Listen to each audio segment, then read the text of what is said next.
इस वीडियो में हम लोग 2020 जेई मेंस के दोनों शिफ्ट के क्वेश्चंस को कवर करेंगे। Chapter is general organic chemistry.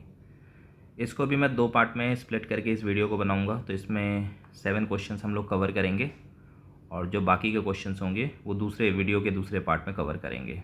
Let start with the first question.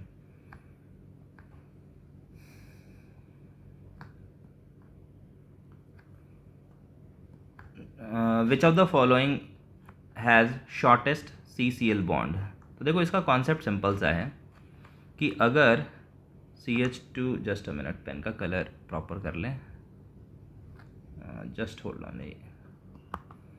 अगर CH डबल बॉन्ड CH2 हो, अगर इसके लोन पेयर रेजोनेंस में होंगे तो इस रेजोनेंस के कारण इसमें partial double bond character develop होगा, माइनस और ये plus, it has partial double bond character. तो यही कॉन्सेप्ट है कि जहाँ पे भी ये रेजोनेंस में आ जाएगा वहाँ पे पार्शियल डबल बॉन्ड कैरेक्टर आएगा। तो देखते हैं सबसे ज़्यादा रेजोनेंस किस केस में है। जहाँ पे सबसे ज़्यादा रेजोनेंस होगा उसी में होगा। तो ए पार्ट में सबसे ज़्यादा रेजोनेंस है, 3 रेजोनेंस। कैसे है देखते हैं। तो यहाँ पे Cl CH double bond CH और ये NO2 का स्ट्रक्चर है, N double bond O coordinate bond O। तो इसका जब हम रेजोनेंस बनाना शुरू करेंगे तो this is the first resonance, then Cl CH double bond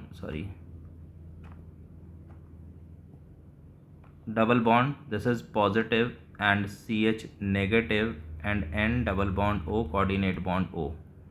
this is the first resonance structure. उसके बाद जो N है वो आगे N डबल बॉन्ड O के साथ भी रेजोनेंस में होगा। तो this is the second resonance structure. तो 2 रेजोनेंस स्ट्रक्चर के कारण CH में लंबे टाइम तक डबल बॉन्ड कैरेक्टर रहेगा। इसीलिए इस केस में ज़्यादा डबल बॉन्ड कैरेक्टर होने के कारण इसकी लेंथ सबसे कम होगी।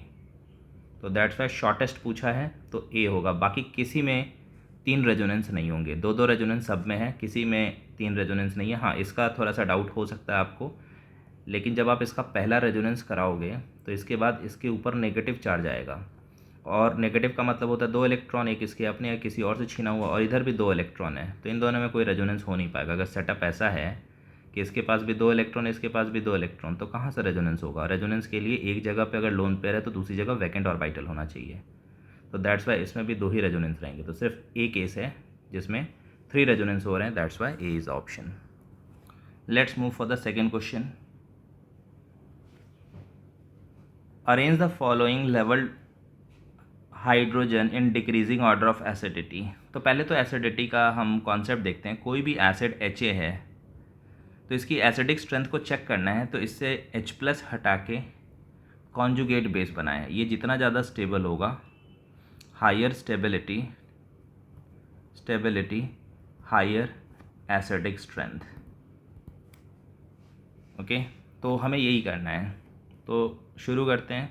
तो ये तो दिख रहा है, इसका नाम ही है कार्बोक्सिलिक एसिड। तो ये तो खैर टॉप पे जाना है, क्योंकि जिसके नाम में ही एसिड है वो टॉप पे जाएगा।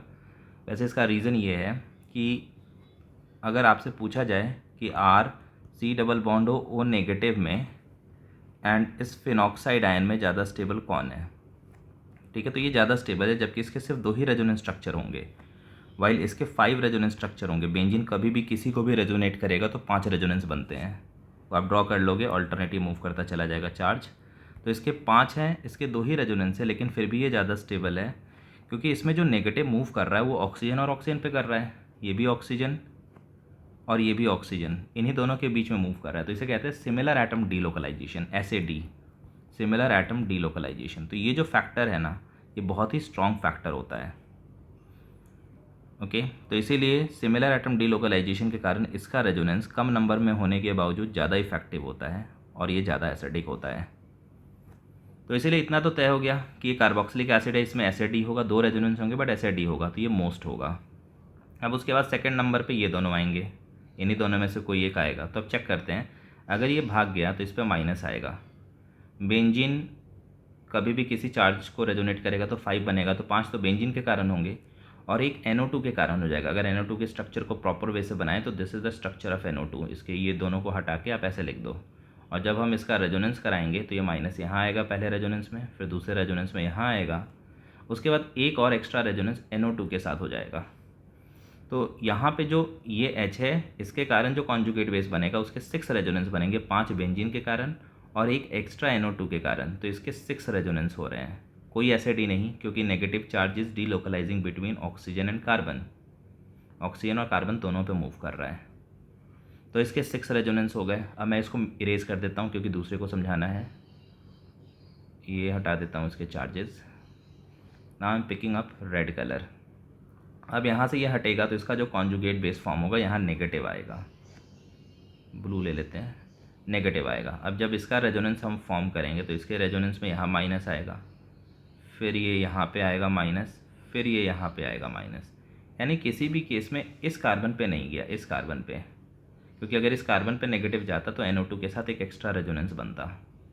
तो दैट्स वाई इसकी पोजीशन मेटा पे होने के कारण NO2 इसके साथ रेजोनेंस नहीं करेगा, इसके नेगेटिव के साथ। तो दैट्स वाई इसमें सिर्फ बेंजीन वाले 5 रेजोनेंस रह जाएंगे। इसमें तो बेंजीन वाले 5 प्लस NO2 वाला एक एक्स्ट्रा 6 आया था, इसमें 5 रेजोनेंस रह जाएंगे। तो आ गया B is eight the top followed by C, क्योंकि C के 6 रेजोनेंस बन रहे हैं। इसमें तो 2 ही हैं पर एसिड आ गया था। उसके बाद आ जाएगा ये वाला D, एंड सबसे लास्ट में आएगा A में कोई रेजोनेंस वगैरह कोई भी फैक्टर नहीं है। तो BCDA option is correct. Now heading for the next. Which of the following compound possesses most acidic hydrogen. फिर से वही चीज़, आपको मोस्ट एसिडिक हाइड्रोजन के लिए H+ हटा के जो पार्ट बचेगा जिसको कॉन्जुगेट बेस कहते हैं उसी का स्टेबिलिटी चेक करना है। तो लेट अस स्टार्ट। इसमें जो एसिडिक हाइड्रोजन है यही हो सकता है। यहाँ से CH3 एक H+ मैंने हटाया तो इस पर माइनस आया, तो यहाँ पे मैं रेजोनेंस कराऊंगा तो सिर्फ 2 ही रेजोनेंस हो रहे हैं। ओके, O नेगेटिव के साथ। इसमें तो कोई रेजोनेंस नहीं होगा, माइनस इसी पे रहेगा टिका हुआ, कोई रेजोनेंस नहीं। यहाँ पे आते हैं, यहाँ पे H+ को अगर हम हटाएं तो यहाँ माइनस आएगा, ये माइनस इधर भी रेजोनेंस में जाएगा और ये माइनस इधर भी रेजोनेंस में जाएगा। तो इसका मतलब इसके 3 रेजोनेंस हो जाएंगे। एक तो ये खुद स्ट्रक्चर, उसके बाद एक बार इस साइनाइड के साथ, एक बार उस साइनाइड के साथ, तो 2 एडिशनल, तो 3 रेजोनेंस। नेक्स्ट आते हैं D में। D में जब आप इसको हटाओगे तो इस पर माइनस आएगा और ये जो माइनस है तीनों साइड रेजोनेंस में जाएगा। एक तो ये खुद हो गया, एक इस साइड रेजोनेंस, एक इस साइड रेजोनेंस 2 और एक इस साइड रेजोनेंस 3 और एक ये खुद का, यानी टोटल 4 रेजोनेंस। तो सबसे ज़्यादा स्टेबिलिटी इसमें आएगी 4 रेजोनेंस के कारण। तो D is the most acidic, सबसे ज़्यादा स्टेबल कॉन्जुगेट बेस है। नेक्स्ट आते हैं fourth. Among the following compound which one has shortest CCl bond। ये फिर वही कॉन्सेप्ट आ गया रेजोनेंस वाला, लेकिन इसमें एक प्रॉब्लम है। जहाँ से मैंने सोर्स से क्वेश्चन पिक किया उसमें एक एरर है। अब उसमें एरर है या मेंस के क्वेश्चन में एरर है पता नहीं। ये दोनों ऑप्शन सेम हो गए और यही आंसर भी हैं, क्योंकि आप चेक कर लो क्लोरीन का लोन पेयर और कहीं पे रेजोनेंस में है ही नहीं, सिर्फ यहीं पे रेजोनेंस में है। और ये दोनों स्ट्रक्चर सेम है, ये यहाँ पे रेजोनेंस में है और यहाँ तो खैर इसने खुद ही एरो वाइज शो कर दिया है। तो इन्हीं दोनों केसेस में रेजोनेंस है, यानी यहीं पे डबल बॉन्ड कैरेक्टर आ रहा है। तो इसीलिए इसका ऑप्शन B या D, क्योंकि दोनों ऑप्शन सेम है, ये हो जाएगा because of the resonance of lone pair. Next, increasing order of acidity of alpha hydrogen in the following compound. तो अल्फा हाइड्रोजन का मतलब है ये वाला हाइड्रोजन, C++ के रिस्पेक्ट में फर्स्ट। तो ये C++ है, इसके रिस्पेक्ट में पहला कार्बन ये है, तो ये हुआ अल्फा कार्बन, इससे अटैच्ड हाइड्रोजन अल्फा हाइड्रोजन हुआ। तो इसकी एसिडिक स्ट्रेंथ हमें चेक करनी है। तो वही करना है, H+ को पहले भगा के, हम H+ को भगा के यहाँ पे माइनस करेंगे तो ये भाग गया और यहाँ पे माइनस आ गया। तो हर जगह यही करना है। तो मैं थोड़ा सफाई से लिख देता हूँ, ये सब हटा के इसके ऊपर मैं माइनस दे देता हूँ। यहाँ पे माइनस आ गया। सिमिलरली इसका ये अल्फ़ा है, ओके, C++ के रिस्पेक्ट में फर्स्ट, तो यहाँ से H+ हटा के यहाँ पे माइनस, इसमें भी ये अल्फ़ा है, इस पे माइनस, और इसमें भी ये अल्फ़ा है, इस पे माइनस। Let us check. तो ये तो मोस्ट स्टेबल है क्योंकि इसका रेजोनेंस दोनों साइड होगा, दोनों साइड रेजोनेंस। इसका मतलब 3 रेजोनेंस, एक ये खुद और एक इस साइड और एक इस साइड, 2 एडिशनल, तो 3 रेजोनेंस है। इसमें एक ये खुद और एक ये एक्स्ट्रा रेजोनेंस बनेगा, तो 2 रेजोनेंस। यहाँ पे आते हैं, इसमें सिर्फ एक ही रेजोनेंस है, ठीक है, एडिशनली। तो इसमें भी 2 रेजोनेंस है, लेकिन एक प्रॉब्लम है इसमें कि जो OMe है इसका जो लोन पेयर है ना वो भी इसको शेयर कर रहा है। मैं रेड से इसको ड्रॉ करूं, ये भी इसको शेयर कर रहा है, ओके। तो इसकी जो शेयरिंग है ये इसकी अवेलेबिलिटी को कम कर रहा है एक्चुअल में। अब इस पे हमारा फोकस है। ये जो है ये दोनों साइड रेजोनेंस में है, इधर भी है और इधर भी रेजोनेंस में, दोनों साइड रेजोनेंस में है, तो इसकी अवेलेबिलिटी नेगेटिव के लिए कम हो जाएगी। तो इस फेनोमेना को हम कहते हैं क्रॉस रेजोनेंस। तो यहाँ पे क्रॉस रेजोनेंस भी है जो कि दो रेजोनेंस की इफेक्टिवनेस को कम करके मे बी इसको 1.8 रेजोनेंस या 1.7 रेजोनेंस के बराबर रख देगा। सिमिलरली क्रॉस रेजोनेंस यहाँ पे भी है, ये भी शेयर कर रहा है इसको। C double bond is in resonance with here and that side also.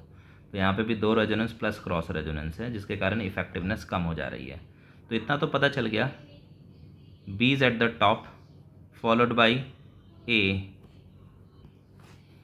उसके बाद अब इन दोनों में से हम कैसे डिसाइड करेंगे, क्योंकि इन दोनों में तो रेजोनेंस और क्रॉस रेजोनेंस दोनों है, डिसाइड करना मुश्किल है, तो हमें इंडक्टिव का हेल्प लेना पड़ेगा। ओके, तो अब जब इंडक्टिव आप लोगे तो ऑक्सीजन इज़ मोर इलेक्ट्रोनेगेटिव। तो इस स्ट्रक्चर को मैं फिर से एक बार बना रहा हूँ, CH2 negative, C double bond C वाले को OMe। ये मोर इलेक्ट्रोनेगेटिव है, ये इलेक्ट्रॉन खींचेगा, डेल्टा नेगेटिव इसके ऊपर डेल्टा पॉजिटिव, इसके कारण ये खींचेगा डेल्टा डेल्टा पॉजिटिव। तो ज़्यादा डेल्टा पॉजिटिव डेवलप होने के कारण इसकी स्टेबिलिटी ज़्यादा हो जाएगी as compare to this one. यहाँ पे भी नेगेटिव आएगा NMe2, लेकिन ये लेस इलेक्ट्रोनेगेटिव है तो इसके कारण जो डेल्टा डेल्टा प्लस आएगा वो कम होगा, और माइनस पे कम, प्लस का मतलब कम स्टेबल, तो इसीलिए ये ज़्यादा हो जाएगा। तो फाइनल ऑर्डर BC, उसके BA, फिर C और सबसे लास्ट में आएगा D।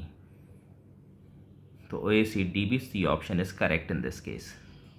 नाउ नेक्स्ट आते हैं, the increasing order of basicity of the following compound is. In compounds की बेसिसिटी को हमें चेक करना है, इंक्रीजिंग ऑर्डर में देखना है। तो देखो सबसे पहला तो कॉन्सेप्ट जानना है कि क्या होगा। यहाँ पे जो लोन पेयर है इसके स्ट्रक्चर को मैं बना रहा हूँ A वाले को। इसका स्ट्रक्चर ऐसा है, ये लोन पेयर है और ये पाई बॉन्ड जो कि रेजोनेंस में है, ये रेजोनेंस में है। तो ये जो लोन पेयर है ना, ये किसी के साथ रेजोनेंस में है ही नहीं। क्यों? क्योंकि ये प्लेनर नहीं है। तो ये सबसे इंपॉर्टेंट कॉन्सेप्ट होता है कि ये नॉन प्लेनर होता है पायरिडीन का लोन पेयर, कोई रेजोनेंस में नहीं है। क्योंकि बेसिक स्ट्रेंथ के लिए हमें पहले यही चेक करना है कहीं लोन पेयर रेजोनेंस में तो नहीं है, क्योंकि रेजोनेंस में अगर होगा तो इसकी अवेलेबिलिटी कम हो जाएगी क्योंकि ये इधर उधर घूमता रहेगा। तो इसीलिए इसको डोनेट करने में दिक्कत होगी अगर इसका लोन पेयर रेजोनेंस में हुआ तो यहाँ पे कोई नो रेजोनेंस, मैं लिख देता हूँ नो रेजोनेंस। यहाँ पे तो रेजोनेंस में और रेजोनेंस में ही नहीं, एरोमेटिसिटी का भी पार्ट है। तो ये तो कभी भी नाइट्रोजन को डोनेट करना नहीं चाहेगा, क्योंकि अगर इसको डोनेट कर दिया किसी को तो इसकी एरोमेटिसिटी ख़त्म हो जाएगी। हकल रूल से 6 पाई होने के लिए इस 2 इलेक्ट्रॉन का पाई में रहना ज़रूरी है, तभी 6 पाई होगा। तो इतना तो आइडिया लग रहा है कि इसका लोन पेयर रेजोनेंस में भी है प्लस एरोमेटिसिटी का पार्ट है, ये तो लीस्ट हो जाएगा ऐसे ही, ये किसी को देना ही नहीं चाहेगा इलेक्ट्रॉन। इसका भी रेजोनेंस में नहीं है, इसमें ये वाला तो रेजोनेंस में है लेकिन ये वाला रेजोनेंस में नहीं है, तो इसलिए हमारा इंटरेस्ट इसमें होगा। तो इसको मैं हटा देता हूँ। तो ये पूरा पिक्चर है हमारे पास। तो इतना तो पता चल गया ये लीस्ट है क्योंकि रेजोनेंस में है इसका लोन पेयर, तो बी इन्हीं दोनों में से कोई एक ऑप्शन होगा। अब आते हैं टॉप पे कौन है। तो जब आप इसका रेजोनेंस कराओगे तो इस वाले कंपाउंड के रेजोनेंस में नाइट्रोजन का एक तो लोन पेयर रेजोनेंस में नहीं है, ऊपर से जब आप इसका रेजोनेंस स्ट्रक्चर ड्रॉ करेंगे तो इस नाइट्रोजन पे अपने लोन पेयर के अलावा एक माइनस भी आ जाएगा, और माइनस आते ही इसके लिए डोनेट करना बहुत आसान हो जाएगा क्योंकि इसके ऊपर बहुत ज़्यादा नेगेटिव हो गया। अब ज़्यादा नेगेटिव है तो न्यूट्रल होने के लिए वो चाहेगा कि उसका इलेक्ट्रॉन कोई लेके चला जाए, तो that's why it will become a very good donor because of the plus are effect of this NH। ये जो NH है इसके प्लस आर इफेक्ट के कारण ऐसा हो रहा है। तो that's why D has to be at the top. Okay, बाकी ये फैक्टर और कहीं नहीं है। यहाँ पे भी नेगेटिव है लेकिन इंडक्टिव के कारण पार्शियल ट्वाइस डेल्टा नेगेटिव होगा, इट्स नॉट कंप्लीट नेगेटिव। तो that's why D is at the top followed by C then A, D C A B, C option is correct.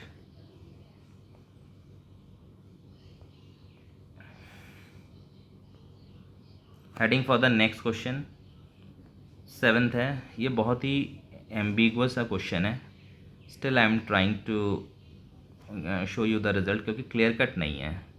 इसने बॉइलिंग पॉइंट पूछा है और boiling point जो होता है ये हाइड्रोजन बॉन्डिंग के एक्सटेंट पे डिपेंड करता है कि किस में हाइड्रोजन बॉन्डिंग का एक्सटेंट सबसे ज़्यादा है। ओके, तो उसी के बेसिस पे हम इसको आंसर करेंगे। Will try to answer this now. इसमें आप चेक करोगे तो सबसे ज़्यादा बेस्ट हाइड्रोजन बॉन्डिंग इस केस में फॉर्म होगा। कैसे ये फॉर्म होगा? इसका एक मॉलिक्यूल OH हुआ और दूसरा मॉलिक्यूल ये हुआ,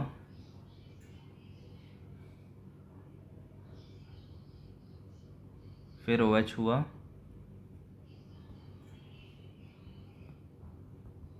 फिर ये हुआ एंड सो ऑन। ये फिर अगले वाले के साथ और ये अगले वाले के साथ। तो ये बेस्ट हाइड्रोजन बॉन्ड है इसमें। ओके, तो ये होगा, ये टॉप पे होगा सेकंड।